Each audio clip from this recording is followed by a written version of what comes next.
He's parted ways amicably with Robert Garcia, feeling fight on the road, not the same kind of crowd. Again. Poncho's over here gonna be okay. Puños aquí van a estar bien. Buena suerte a los dos. Good luck. Both of you. Let's do it.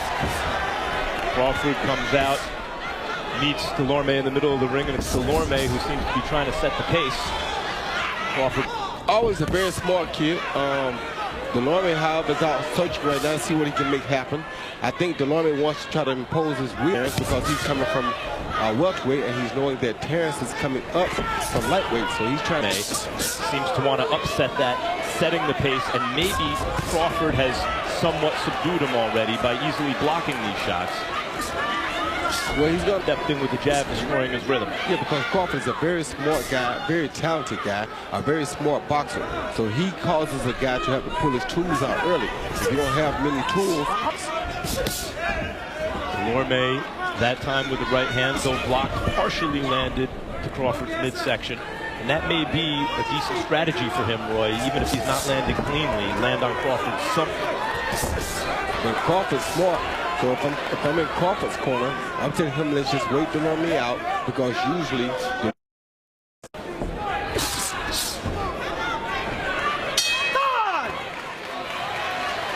Fighters have several trainers, up to 4 different people you can consider trainers on one level or another. But Crawford's had these guys his whole fighting life. Dulorme just got with them. What does that mean in terms of communicating in his corner? However, Dulorme, on the other hand, all of this is new to him. So he'll have to try to make adjustments. Things may get strange if there's a moment of distress. Crawford very calm under pressure. He was calm in the corner. To his car, was counting his money when he was shot at. The bullet went through the windshield and hit him in. Such a good professional fighter because of his calmness whenever under pressure. Right now you see him being very relaxed, dealing with the out, and then he'll start fighting Dulorme. Crawford with a good left hook counter, seemed to land. Boxing things while he's working. In other words, Crawford is countering Dulorme's jab, countering his hook, countering his right hand to the body sometimes. Whereas Dulorme is just punching. He's never doing anything. Crawford so far.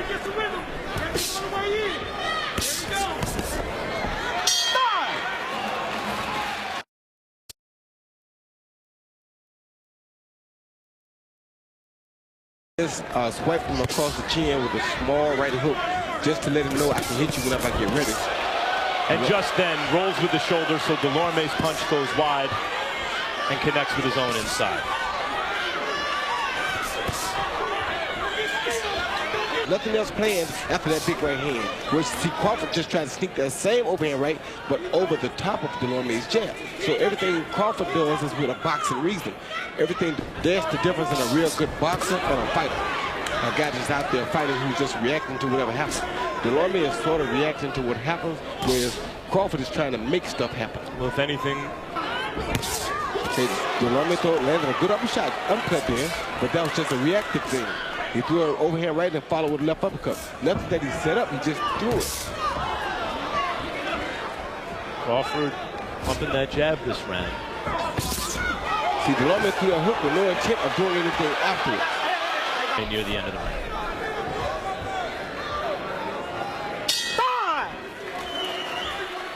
So we begin round 4 with 3 in the books. The inimitable Harold Letterman. How do you have it, Harold? Thank you, Max. I gave the first 2 rounds to Thomas Dulorme. I thought he was busier. Terence Crawford more. Harold and Roy, I can see that. While Crawford, you could see, was strategically in control of the fight. In terms of the actual action, Dulorme was busier in the first 2 rounds. Yeah, because like I said, he's working. He's pushing the issue more. And his corner told him the same thing. Let's let him burn some more steam off. Then we'll take some chances. And those punches don't quite have. Not allowing Crawford to actually dominate the action, even if Crawford's giving the impression that he's under control. Crawford better be careful because Dulorme is a big puncher here. Good right hand. The end of that round by Crawford.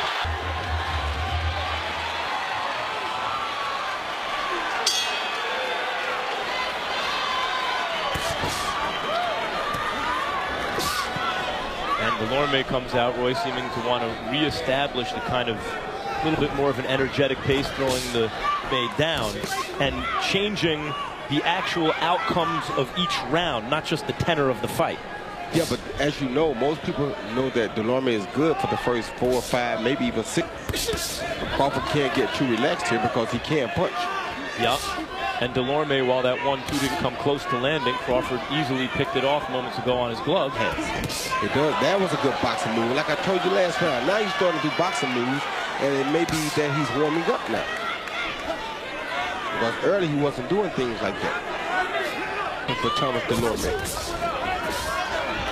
But he's boxing well enough, Roy, that Crawford's not able to do a lot of what he wants here. No, he's not. It's because he's making boxing moves now. A try just then.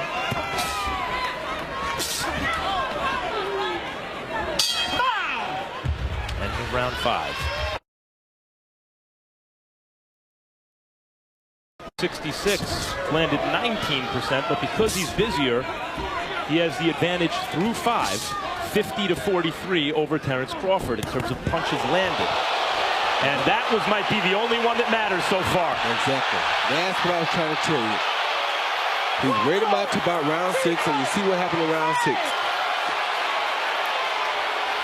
All that boxing studying through the first 5 has paid off big here in 6 for Terence Crawford.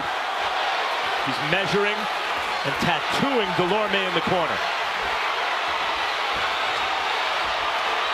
Crawford, just with surgical precision, drops Dulorme again. That's flashing good power for Terence Crawford against a big guy for the 140-pound division. Look at the accuracy here, Roy. The way he's setting him up, the way Terence Crawford is setting Dulorme up for these surgical strikes. And he's smart. He's beating the head and the body muscles. He's not just head hunting. This is what you want to see in a good champion. He's not just strictly head hunting when he has to get hurt. He's going to the head and the body. It's pretty clear through those first 5 rounds, Crawford studied up and now knows every single thing he has to do, and he did it. That is a sensational 6th round knockout for Terence Crawford. Tomas Dulorme. And here are the 2 shots that hurt him, Roy. Measured him, hit him with the left and the right hand. Faded the jab, hit him with the hook right hand, something he had been setting up behind the jab all night, which is what I told you earlier. When he's used that jab, he's looking for what he can do afterwards. And it's what he did after the jab is what hurt Thomas Dulorme. He wasn't doing that. See that? Hook right hand right over the top. Right off of a feint jab. He feinted the jab like he's going to throw the same jab he's been throwing, but he changed it to a hook right hand. And he had been doing this all night long. It just was a matter of time before he went with the gusto. I went with the killing punch. It seemed that he had studied up in the first 5 rounds and knew every single thing he had to do once he got Dulorme hurt. Of course, once he got him hurt, he just had to keep on hitting him. He's fatigued a little now. Once the fatigue sets in, you just keep throwing at him. He caught him with that clean right hand, and down he went again. And here's the end. I mean, Dulorme never truly had his legs back, Roy, and possibly could have continued fighting, but it was clearly academic at that point. Crawford seemed to have beaten the fight out of him. Crawford made sure he beat the head, but they don't beat the body to ensure that the opponent does. The world, Terence Bud